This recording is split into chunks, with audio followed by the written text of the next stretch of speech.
एक कोई अप्रसिद्ध से,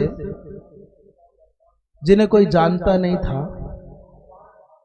उन सज्जन के सिर में, उनकी बुद्धि में एक कीड़ा कुल बुलाया कि कुछ ऐसा करो कि पूरा देश नहीं पूरी दुनिया जान जाए। आजकल बहुत हो रहा है, अभी कोई जानता ही नहीं है, कोई जाने, कुछ लोग हमको जाने पहचाने, हमको देखें। विद्वानों की प्रांत बिहार, वहां के कोई, अब जिस प्रांत के शिक्षा मंत्री का नैतिक स्तर ऐसा होगा, वैचारिक स्तर ऐसा होगा, सोचो वहां की शिक्षा का स्तर कैसा होगा। फिर भी ऋषियों की, महर्षियों की, विद्वानों की पवित्र भूमि बिहार, जिस बिहार ने हजारों विद्वानों को जन्म दिया, जिस बिहार ने नालंदा विश्वविद्यालय जैसा विद्या का मंदिर दिया, जिस बिहार ने इस राष्ट्र के प्रथम राष्ट्रपति दिए, जिस बिहार ने न्याय विद्या का संरक्षण किया, और जिस बिहार ने एक राजकुमार शुद्धोदन को महात्मा बुद्ध बना दिया, जो बिहार की धरती गया के माध्यम से उस लोक तक के पितृगणों को तृप्त करती है, और जिस बिहार के वक्ष पर भगवती मां गंगा प्रवाहित होती है, उस बिहार की यह दशा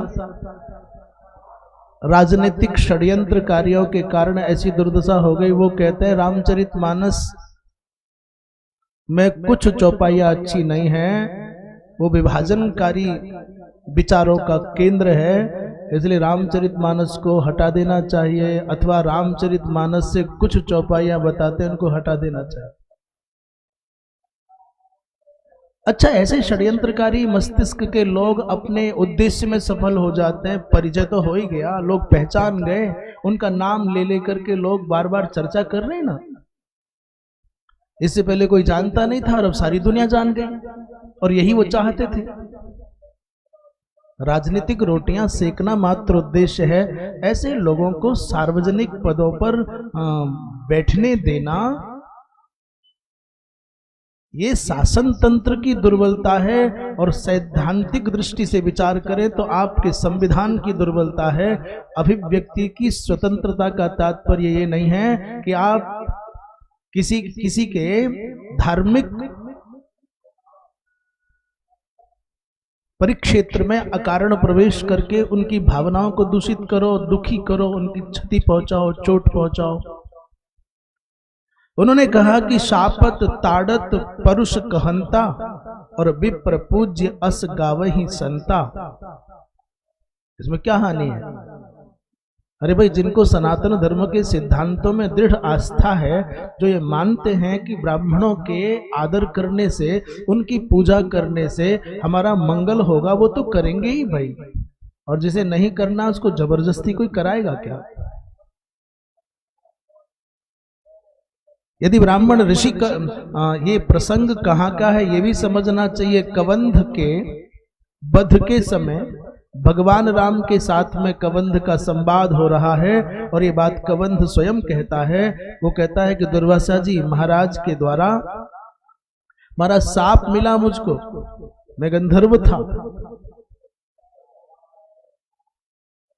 इसलिए मुझको साप मिला।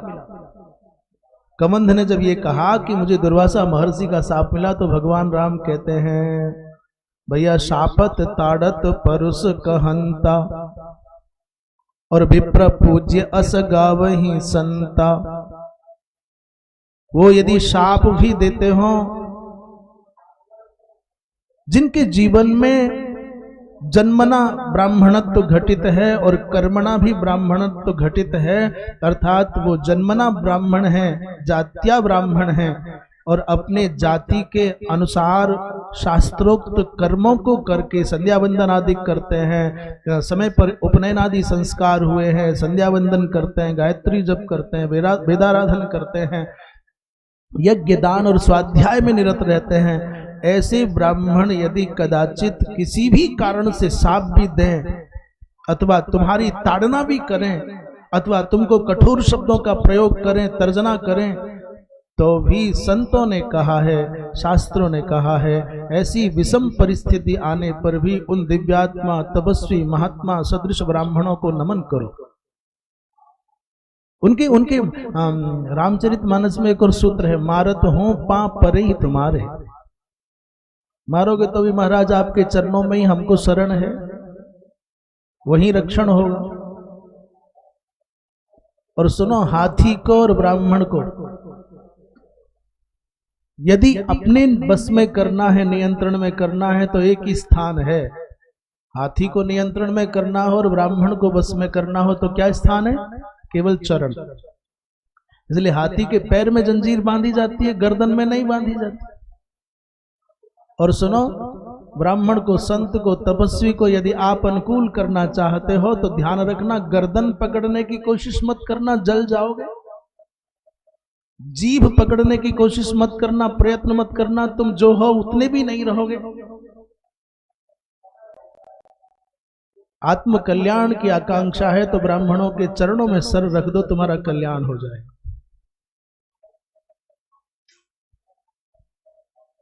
भगवान नारायण ने, भगवान विष्णु ने देवताओं से, ऋषियों से कहा, जब हिरण्यकशिपु के आतंक से पीड़ित होकर के गौ माता बन गई धरा, सब देवता गए भगवान की शरण में, तो भगवान ने कहा, यदा देवेषु वेदेषु गोसु विप्रेषु साधुषु और धर्मे मयिच विद्वेषः स वा आसु विनश्यति। जो व्यक्ति वेद का विरोध करने लग जाए, जो देवत्व का, देवताओं का विरोध करने लग जाए, जो सनातन धर्म का विरोध करने लग जाए, जो पवित्र वेदों का विरोध करने लग जाए, जो ब्राह्मणों की निंदा करने लग जाए, समझ लेना वो विनाश की ओर चल पड़ा।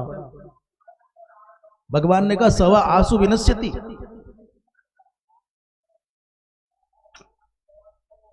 दूसरी चौपाई उनको बहुत दर्द देती है और दर्द समझने की बात भी है। कहते हैं, पूज्य विप्रशील गुणहीना और शूद्र न गुणगण ज्ञान प्रवीणा। इन चौपाइयों के मंत्र रूपात्मक चौपाइयां हैं, ये कोई सामान्य शब्दों का समायोजन मात्र नहीं है। और तुलसीदास जी महाराज कोई सामान्य ब्राह्मण या सामान्य कोई मानवीय स्वरूप नहीं है। तुलसीदास जी महाराज स्वयं वाल्मीकि ही तुलसी बन करके जनमानस का कल्याण करने के लिए पधारे हैं। वाल्मीकि जी महाराज ही तुलसी बन करके आए और जन जन के कल्याण के लिए उन्होंने लोक भाषा में रामायण को उतार दिया है। इसलिए तुलसीदास को कोई सामान्य व्यक्ति न जाना जाए, कोई सामान्य ब्राह्मण न जाना जाए, वो साक्षात ऋषि हैं, तत्वदर्शी महापुरुष हैं, समन्वयी महापुरुष हैं। लोक को एकता के सूत्र में पिरो करके, धार्मिक विश्वास प्रदान करके, उन्होंने उस अवस्था में जब मुगलों के आतंक से धराक्रांत थी तो रामचरितमानस देकर के संबल दिया, भगवान राम की स्मृति देकर के संबल दिया। ऐसे ऐसे लोकोत्तर महापुरुषों के ऊपर उंगली उठाने वाले लोग दया के पात्र हैं। वो क्या कह रहे हैं? बोले भैया